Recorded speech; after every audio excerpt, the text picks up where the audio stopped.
Good morning అండి, అందరికీ నమస్తే. ఈరోజు బుధవారం గణపతి పూజ చేసుకుంటున్నానండి. సింపుల్ అండి, ఈజీగా. ఈ విధంగా పంచపాత్రలు రెండిట్లోకి ఒకటేమో నేను తీసుకోవటానికి, ఒకటేమో స్వామికి ఇవ్వను, ఇలా సిద్ధం చేసుకున్నానండి. ఇలాగ గణపతి నా దగ్గర వెండి ఇత్తడి ఉన్నాయండి.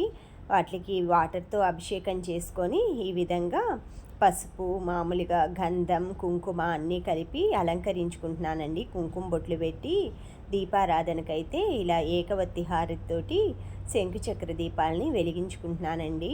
పైన వచ్చి తాబేలు దీపాలు పెట్టుకున్నాను, పైన కూడా వెలిగించుకుంటున్నానండి. ఈ విధంగా కింద కూర్చొని చేసుకోవటం నాకు కొంచెం ప్రశాంతంగా ఉంటుందండి, అందుకే ఇలా కింద అరేంజ్ చేసుకున్నాను. ఇవన్నీ నేనే అరేంజ్ చేసుకున్నానండి. ఇవి ఇలా అగరబత్తీలతోటి ధూపం ఇచ్చేసి నైవేద్యంగా బెల్లం ఇష్టం కదండి గణపతికి, బెల్లం, మామిడి పండ్లు, అరటి పండ్లు పెట్టి గరిక అయితే తెచ్చుకున్నానండి. కొబ్బరికాయ అన్నీ సిద్ధం చేసుకొని అక్షింతలు అన్నీ చేసేసుకొని ఇలాగా 5 మామూలుగా దారాలతోటి ఒత్తిలాగా చేసి ఇద్దరు గణపతులకి సమర్పించి అష్టోత్తరాలు అవన్నీ గణపతి సంకటనాశన గణేష స్తోత్రం చదువుకుంటూ ఇలాగా గరికనైతే స్వామికి సమర్పించుకుంటున్నానండి.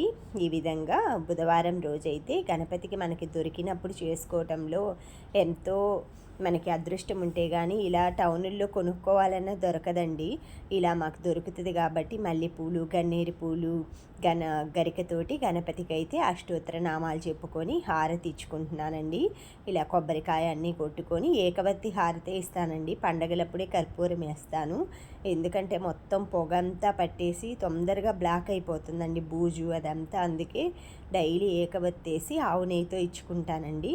ఇలా మనకి బయట ఒక గణపతి ఉన్నారండి ఇంటికి ఎంట్రన్స్లో.